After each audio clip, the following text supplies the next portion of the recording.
Hello दोस्तों, welcome back to Shalini kitchen.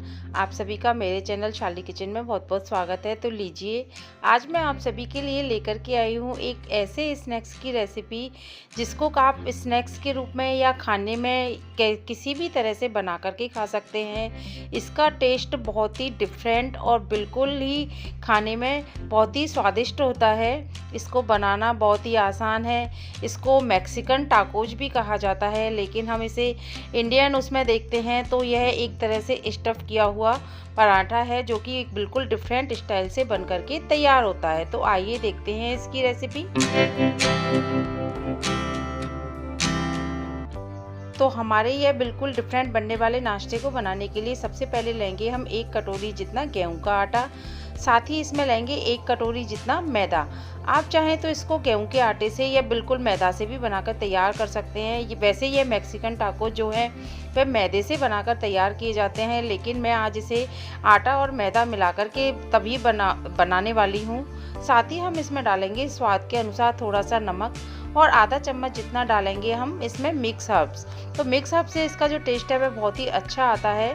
साथ ही मैंने डाला है इसमें 2 चम्मच जितना देसी घी और इसको हाथों से मिक्स करते हुए और अच्छी तरह से इसका एक सॉफ्ट सा डो लगाकर तैयार करेंगे। तो दोस्तों, यह है जो आज हम स्नैक्स बनाने वाले हैं। आप चाहे तो इन्हें बचे हुए रोटी या पराठे के साथ भी बना करके तैयार कर सकते हैं और यह बहुत ही आसानी से बनने वाला और बिल्कुल डिफरेंट टेस्ट का नाश्ता बन करके तैयार होता है। कई बार हमारा रोटी सब्जी खाने का मन नहीं होता है, तो हम इसे बना करके ट्राई करें तो ये आपको और बच्चों को बहुत ही पसंद आएगा।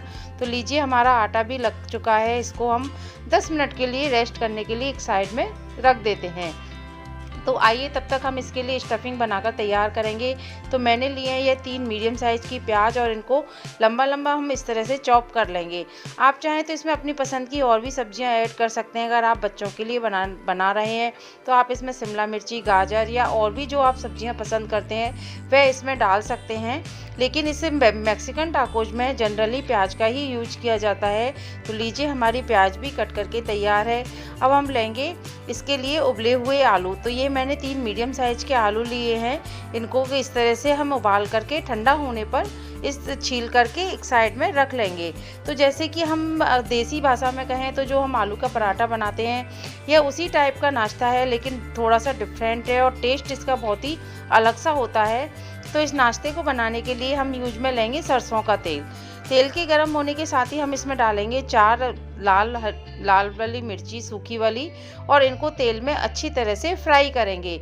यह जो मिर्ची हैं इनको फ्राई करके जब ये अच्छी तरह से कड़क हो जाएंगी तो इनको फ्राई करके हम एक अलग से निकाल करके रख लेंगे और इसी तेल में हम अपने जो आलू की स्टफिंग बना के तैयार की है उस स्टफिंग को इसमें मिक्स करेंगे। तो यह जो मिर्ची है इसका हम आगे यूज करेंगे। तो लीजिए, मैंने तेल में अपनी कटी हुई प्याज को डाल दिया है और प्याज को हमें इसमें हल्का सा ही भूनना है, बहुत ज़्यादा इसे हमें ब्राउन नहीं करना है। तो यह जो नाश्ता है थोड़ा सा चटपटा सा और टेंगी सा बन करके तैयार होता है। आप देखेंगे इसमें बहुत ज़्यादा हमने कोई मसाले का भी यूज नहीं किया है। मैंने इसके साथ ही अपने जो बॉईल किए हुए आलू थे उनको हाथों से क्रश करके और अपने इस मिक्स में मिला दिया है। इसके साथ ही इसमें हम कुछ ज़्यादा मसाले नहीं डालेंगे। मैं इसमें डालूंगी स्वाद के अनुसार थोड़ा सा नमक। साथ ही हम इसमें डालेंगे थोड़ा आधा चम्मच जितना पिज़्ज़ा सीजनिंग और इसके साथ ही हम इसमें डालेंगे आधा चम्मच जितना चाट मसाला। बस इसके साथ ही हम और भी कोई मसाले इसमें ऐड नहीं करेंगे, लेकिन फिर भी इसका जो टेस्ट है बिल्कुल डिफरेंट ही निकल करके आता है। तो हम इन सभी मसालों को एकसार करके और गैस की फ्लेम को ऑफ कर देंगे। तो मैंने जो मिर्ची ली थी उनको उसमें थोड़ा सा नमक मिला करके और इस तरह से हाथों से अच्छी तरह से क्रश कर लिया है। अब यह क्रश करी हुई हमारी जो मिर्ची हैं इनको हम अपने आलू की जो मिक्स बनाया है उसमें डाल देंगे और साथ ही इसमें डालेंगे हम आधा नींबू का रस। तो नींबू का रस डालने से जो है इसका फ्लेवर बहुत ही टेंगी सा हो जाता है और खाने में मिर्ची के कारण यह बहुत ही चटपटा सा बन के तैयार होता है। अगर आप ये नाश्ता बच्चों के लिए बना रहे हैं तो आप मिर्ची की मात्रा थोड़ी सी इसमें कम भी कर सकते हैं, लेकिन आप इसमें यह मिर्ची इस तरह से भूनकर ज़रूर डालें। इसी से इनका जो स्वाद है वो बहुत ही अच्छा आता है। आइए अब हम अपने टाकोज के सेल बनाकर तैयार करते हैं। तो मैंने यह जितना हम चपाती बनाते हैं उसी स्टाइल की हम अपने ये टाकोज को बनाएंगे। तो मैंने छोटी छोटी सी ये चपाती बनाई है और इनको गरम तवे पर डाल करके दोनों तरफ से हम अच्छी तरह से हल्का हल्का सा सेक लेंगे।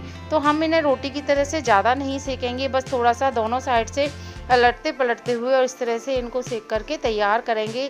तो जो मैंने अभी आपसे कहा था कि जैसे कि आपके यहाँ बची हुई रोटियां हैं तो आप उन रोटियों से भी इनको बना करके तैयार कर सकते हैं, लेकिन मैंने यहाँ फ्रेश आटा लगाया था और इसी से हम इन टाकोज के जो सेल हैं उनको बनाकर रेडी करेंगे। तो मैंने इसी तरह से छोटी छोटी रोटियां इनको बना ली हैं और इनको इसी तरह से सेक करके और किसी भी पे अपने किचन क्लॉथ में या किचन टॉवल में लपेट कर रखेंगे, जिससे कि हमारी जो ये हमने रोटियां बनाई हैं वह सॉफ्ट रहें और हमें टाकोज बनाने में कोई प्रॉब्लम ना आए। तो लीजिए इसी तरह से हमने अपने ये टाकोज को बना लिया है। अब इनको आइए हम असेंबल करते हैं।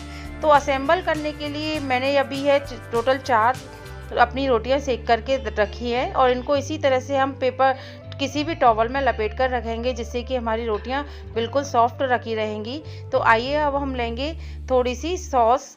तो आप चाहें तो इसमें अगर थोड़ा स्पाइसी ज़्यादा पसंद करते हैं तो आप पिज़्ज़ा सॉस का भी यूज कर सकते हैं, लेकिन ये टमाटो केचप के साथ मैं इसको बना रही हूँ। तो मैंने थोड़ी सी टमाटो केचप पूरी रोटी पर अच्छी तरह से स्प्रेड कर दी है। अब इसके साथ ही हम इसमें डालेंगे चीज़। तो चीज़ आप मोज़रेला चीज़ या जो भी चीज़ आप पसंद करते हैं आप वह इसमें डाल सकते हैं।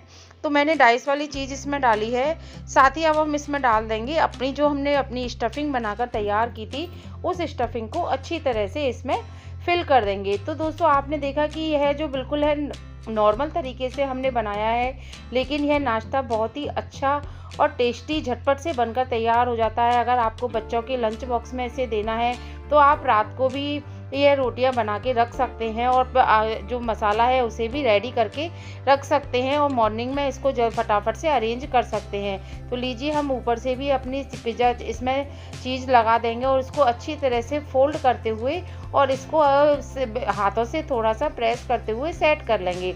तो ये लीजिए एक हमारा यह टाकोज बन करके तैयार है। बिल्कुल डिफरेंट सा दिखने वाला यह नाश्ता देखने में और खाने में दोनों में ही बहुत ही अच्छा लगता है। तो आइए मैं दूसरा भी इसी तरह से आपको एक और बना करके दिखाती हूँ कि फटाफट से यह किस तरह से बनके तैयार हो जाता है। तो अक्सर जब हमारे घर में रोटियां बच जाती हैं या कई बार ऐसा होता है हमारा रोटी सब्जी खाने का मन नहीं है लेकिन कुछ चटपटा सा खाना है, तो आप एक बार इसको ज़रूर से बना करके ट्राई करें।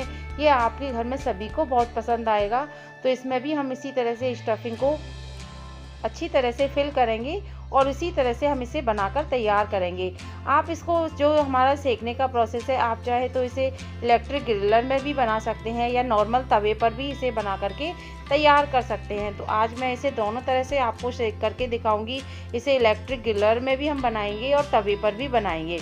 तो इलेक्ट्रिक ग्रिलर में बनाने के लिए मैंने ग्रिलर को गर्म कर लिया है।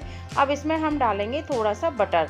तो ये हम जो है बटर में बनाकर तैयार करेंगे, क्योंकि बटर में सिकने से यह बहुत ही क्रिस्पी और टेस्टी बनकर तैयार होता है। तो लीजिए हम एक टाकोज को इसमें बेक करने के लिए रख देंगे और दूसरे को हम अपने ऊपर से भी इसमें थोड़ा सा हम बटर स्प्रेड कर देंगे, जिससे कि दोनों साइड से ये बहुत ही बढ़िया और क्रिस्पी बन करके तैयार हो। तो लीजिए यह हमने अपने ग्रिलर को बंद कर दिया है। अब साथ ही हम लेंगे कोई भी तवा और उसकी फ्लेम को बिल्कुल लो कर देंगे और उस पर भी हम डालेंगे अच्छे से बटर। और बटर डाल करके हम अपने जो हम टाकोज बना के तैयार किया था उसको इस पर रख करके और बिल्कुल क्रिस्पी होने तक इसे अच्छी तरह से सेक लेंगे।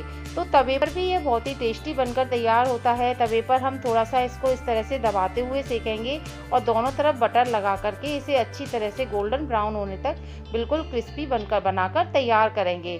तो यह हमारे जो टाकोज हैं बहुत ही जल्दी बनकर तैयार हो जाते हैं। आप देखिए जो हमारा ग्रिलर का था वह भी सिक चुका है। इसको एक बार थोड़ा सा हम पलट देंगे, जिससे कि ये दूसरी साइड से भी अच्छे से कड़क हो जाए। इसकी जो चीज़ है वह बहुत ही अच्छे से मेल्ट हो गई है। और इस तरह से जो हमारा तवे वाला टाकोज है उसको हम थोड़ा सा पकड़ के और इसकी नीचे की साइड को भी सेक लेंगे। तो लीजिए हमारे दोनों टाकोज लगभग बनके तैयार हैं। तो जो ग्रिलर वाला है वह भी सिक चुका है।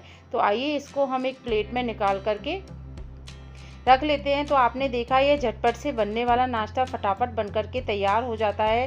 तो लीजिए हमारा ग्रिलर वाला यह सिक चुका है, साथ ही हमारा तवे वाला टाकोज है वो भी सिक करके तैयार है। तो आइए इसको भी अब हम अपनी प्लेट में निकाल लेंगे। तो आपने देखा यह भी हमारा कितना बढ़िया और क्रिस्पी तवे पर बनकर के तैयार हुआ है। तो आप इसे अपनी सुविधा के अनुसार कैसे भी बना करके तैयार कर सकते हैं।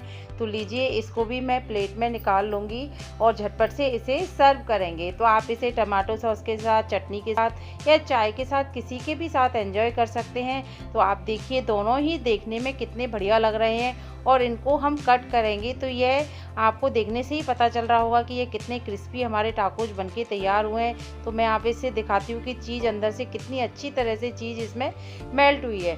तो आप भी अपने बच्चों को यह टिफ़िन में बनाकर देंगे या आप लंच बॉक्स में इसे बनाएंगे तो यह आपके घर में सभी को बहुत पसंद आएगा।